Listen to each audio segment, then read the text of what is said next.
Welcome back, guys. This video I'm going to be showing you how to get better in fighting games in general. For the purpose of this video, I'm going to be using Street Fighter V as an example. There are a lot of videos out there, but I wanted to give you guys my own version.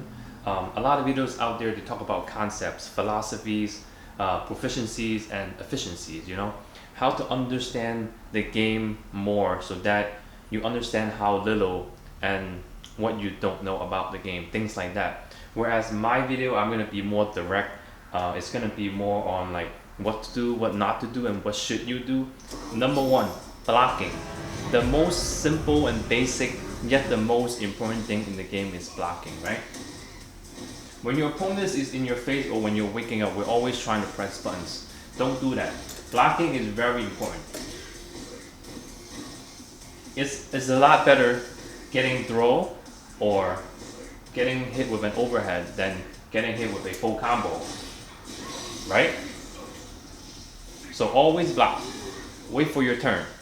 Number two, don't jump recklessly. When we play fighting games, we always want to jump, but you have to learn when to jump and when not to jump. So when you jump, you offer your opponent the opportunity to react to your action. So here are some things that your opponent can do when you just jump in recklessly. So I have set Akuma to jump after I sweep to show you a few things that could happen in this situation.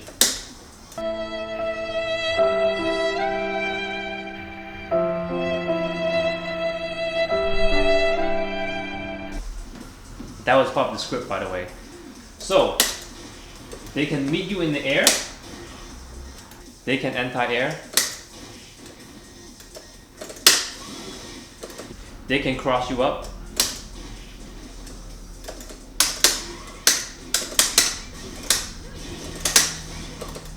They can cross you up again.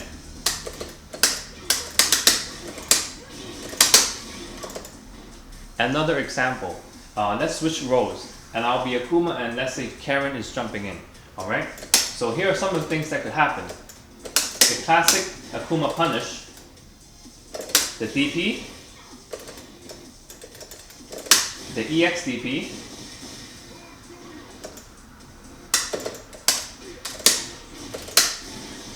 The cross up.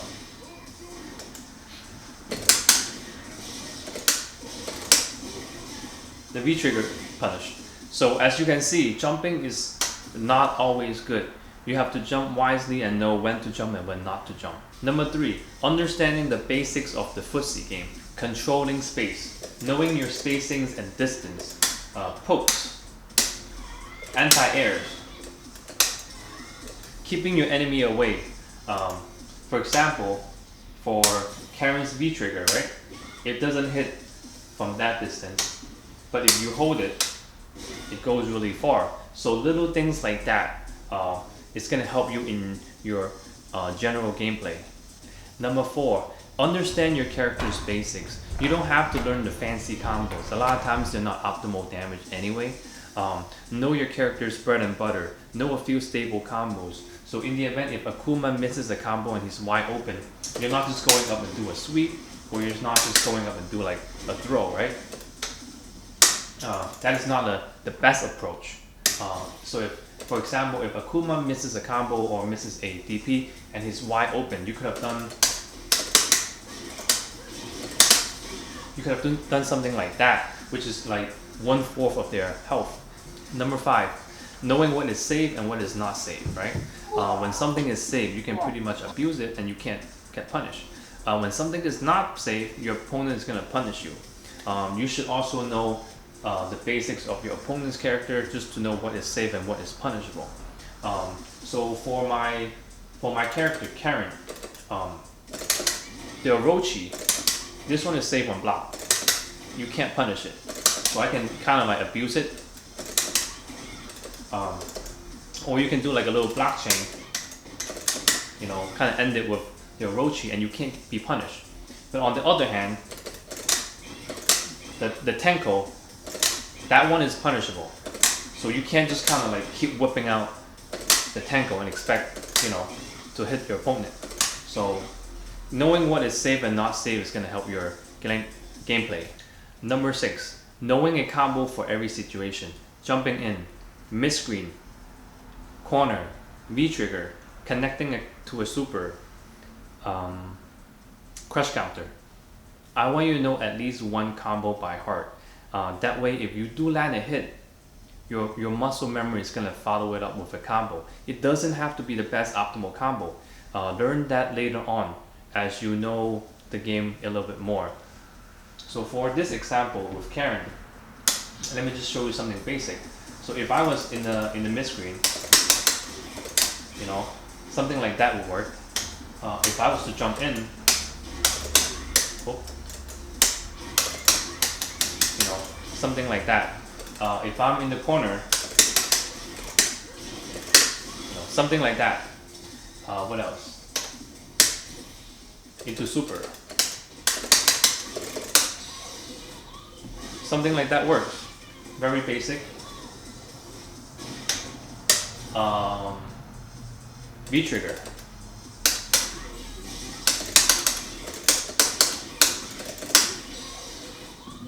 You know, something like that. Lastly is crush counter. Let me set him to crush counter.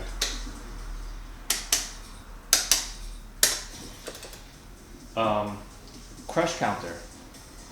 Crush counter is very important. A lot of people actually don't pay much attention to crush counter because they think they're not in control. They think it doesn't happen often. So a lot of times when I see people play, they crush counter and then there is no follow-up. But I recommend knowing at least one or two follow-ups or combos to a crush counter. But for my character Karen, there's usually two approaches. One is the dash into the kick, and then people will usually follow it up with an EX Tenko.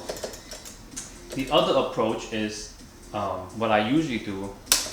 You know, I like to do a reset. So this time I stay on the left, right?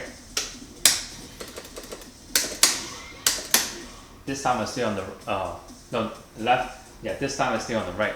So you put your opponent into like a guessing game. So something like that is going to be very helpful in your gameplay. Number 7, know a few reset combos. A reset combo is going to increase your damage output by a lot. It puts your opponent into a guessing game. You know, it makes them guess left, right, high, low, or grab, you know. Let me show you a few examples. Since we were just talking about crush counter, let's just continue off that. You know, from just one button, you have so much options. You know, you can go on the same side, you can go on to the opposite side. You know, you have the option to, you know, grab. You know, the opposite side and grab. You know, you can jump and fake something and then, you know, come down with another combo. You know, there's so many things you can do. Let me show you a few examples for Karen. So here's a few reset combos of Karen. This one stays on the left. This one stays on the opposite side. Another one would be using her EX Orochi. You know, and then you stay on the same side, or you have the option to go on the opposite side. Another one would be at the corner.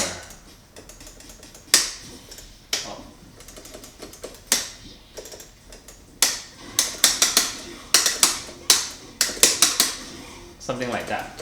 So these combos are very helpful. So in addition to your regular combos, your bread and butter combos, if you can incorporate these onto your gameplay, it's going to increase your damage output. Number 8, understanding frame data. Don't memorize it because they change after every update anyway, but have an understanding of it, so you know what is punishable, what is not punishable, if a move is plus or if a move is not plus. You know, just have a basic understanding of it. If Bison hit you with the Psycho X, you know he's very plus, so you can't be pressing buttons after that. So having that knowledge is going to help you a lot in fighting game. You know, but don't go crazy on it. You know, just have a basic understanding of it. Number 9, be creative, mixing it up, play mind game, you know. Don't do the same thing over and over again. So for example, this is gonna be like a perfect scenario. So if you were to tick throw your opponent, the next time when you do this, they're gonna be ready. They're gonna be ready to tech that throw, right? So instead of throwing them again, you go for that. If they try to tech your throw in that situation, they're gonna get hit with a combo, right? So now that he knows that you're gonna use medium punch, he's gonna block again. So when you do this, do that, now you're safe to go up for that grab again. Now he's kind of like thinking, damn, this guy's messing with me, right? So now he's ready to do something. So when you do this, do that, he's gonna assume that you're gonna walk up and throw him again. So he might whip out something. So since now there's more spacing here, right? Because there's more walking distance, you can do this, do that, walk up a little bit, and then walk back. So as soon as he whips out something, you know, you go in for the punish. You know, kind of like play that mind game. So it tricks them. Number 10. This last move I'm about to show you is crazy. Promise me not to tell anyone. I'm about to show you the deadliest technique. Some people call it the forbidden jitsu, the ultra instinct, the one punch man, the 8 trigram 64 palm, the 5th gate, the protect your loved one. Ladies and gentlemen, watch closely. You can only perform this with one health.